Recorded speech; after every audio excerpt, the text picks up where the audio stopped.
Holy shit. I should have watched this so much sooner. Hi, my name is Cade from Reality Reviews and Gaming. Before I get into my Arcane Season 1 review, I would like to mention that I had just uploaded my newest video on the Citadel de Mor Pack-a-Punch and Elemental Sword Guide. So if you want to go check that out, go check it out. You don't have to, but if you want to, go check it out. Now, Arcane Season 1, a perfect example of what I call perfection. Arcane is a show that I don't think will ever be able to be replicated or redone. Arcane is truly amazing from the animation, from the music, from the characters, from the story. Everything is beyond spectacular. 10 out of 10s across the board. I couldn't ask for any better. So, I wanted to just go over my thoughts on everything and why I believe it is so well done and so just good. So first, I want to talk about the animation. This is going to be very quick because I don't really know how to talk about it that much without repeating myself.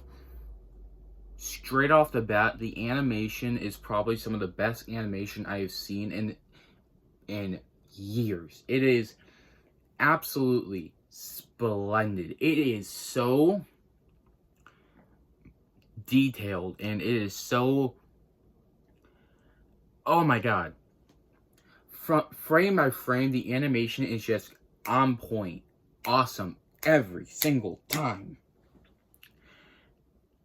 And there's not really much else to say.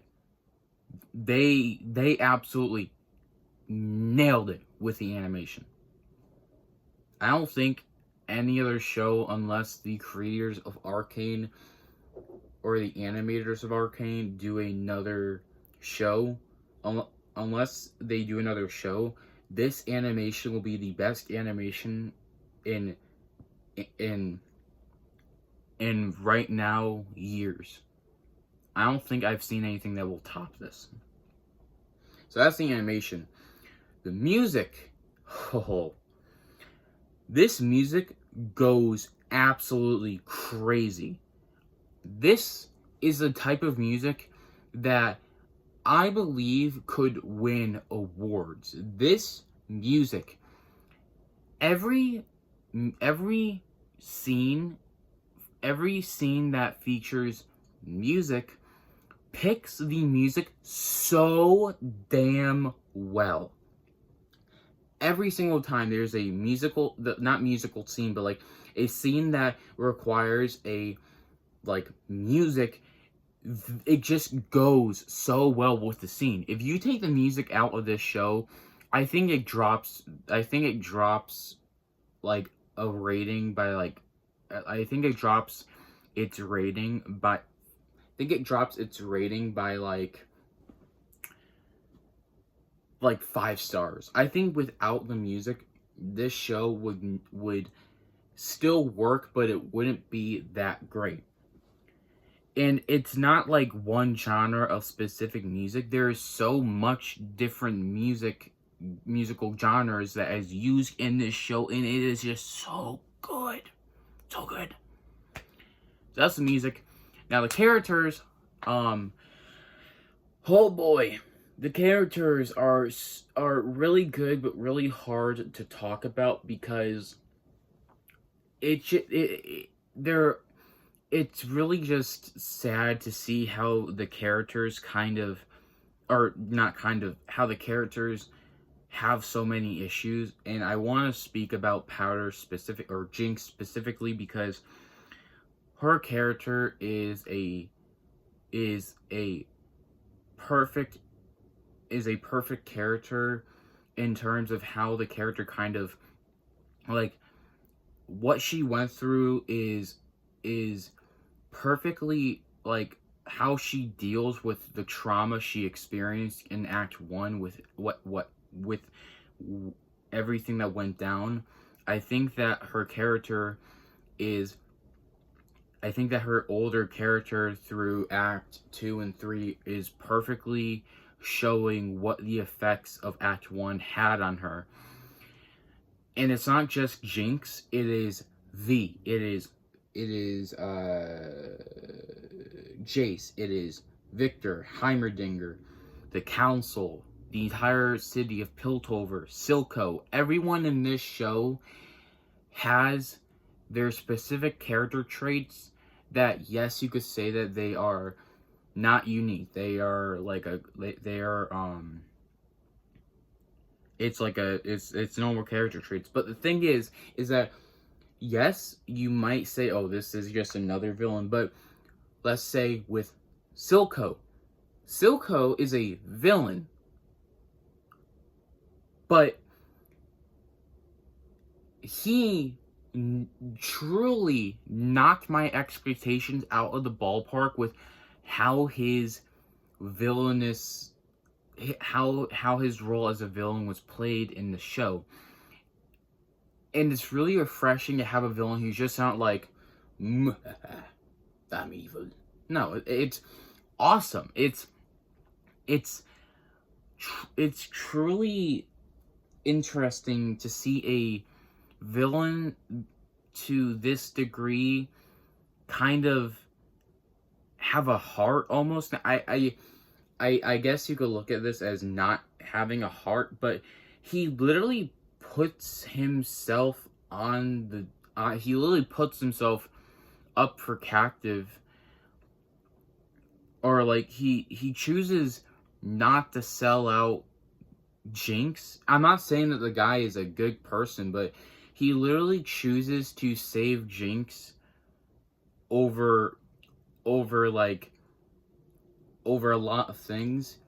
He's still a absolutely terrible person, but he chooses to help, or like not give Jinx over to the wolves. And I don't know, I think it's really cool to see a villain like that.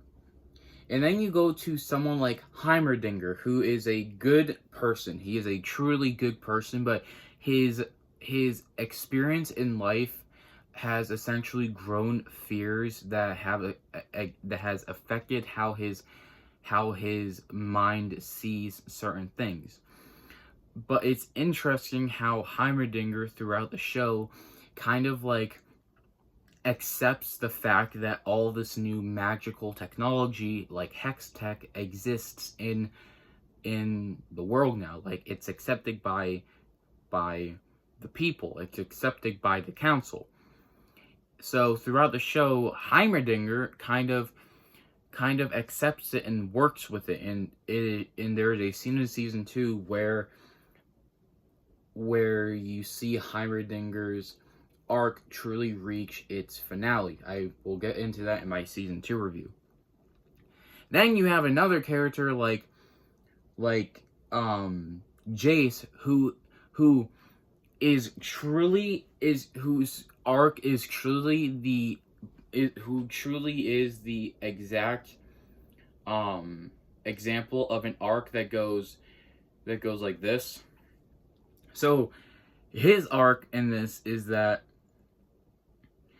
he wants to help people with magic and the arcane, and he develops hex tech.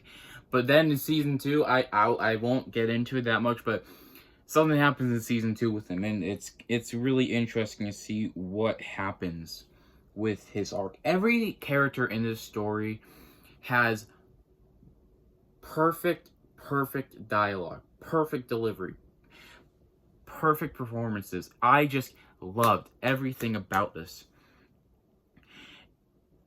I don't have anything else to say than it's perfect, because I can't get into anything because I can't really form the words to speak about it, because if I do, then I'll just stumble over myself because I don't know what to say. And then you have the story, which I think that the story was better in season 2 than in season 1. Like, I personally think that, because in season 1 is just setting up like the war with Piltover and the Undercity, Jinx building a weapon to annihilate the Council of Piltover, and everything else. So, like, it's more like a setup than it is anything else. Season 2 is also a setup, but it's a setup in a different way. I truly think that the story starts really chugging along in Season 2 than in Season 1. So, the story for me is probably the weakest part of all this. Of course, the story is amazing. It's awesome, but I like the story more in Season 2 than I did in Season 1. So, that's it. That's my Arcane review. I guess I have more to say about Season 2 than I do about Season 1. Season 1 is just a great season. I love it. There's not much to talk about because it's so well done, and it's like it's so well done that there's not much to talk about because it's a setup. It's a setup for everything that will happen in Season 2. It's awesome. But again, Season 2, I will have a lot more to talk about because there are just so many things in Season 2 that absolutely blew my mind. But yeah, that was my Arcane Season 1 review. I would give this a solid 3,000 out of 1. Infinite out of 10. 3,000 stars. The Arcane is the best animated show I have seen in a very long time. If you guys enjoyed this and you want to see my Arcane Season 2 review, leave a like, leave a comment, subscribe if you want to. You don't have to, but if you do, I appreciate you so much. Look out for the Arcane Season 2 review on Saturday of next week. Tomorrow will be a wild card, so I might upload a short, I might upload a video, I don't know. Maybe I might not upload anything, but that's what wild card days are for. You might get something, or you might get nothing. Anyway, my name's Cade from Reality Reviews and Gaming. What do you guys think of Arcane Season 1? I loved it. I should have watched it sooner, but I didn't. But that's my fault. Anyway, I hope you have a great day, and I will see you guys later. Bye!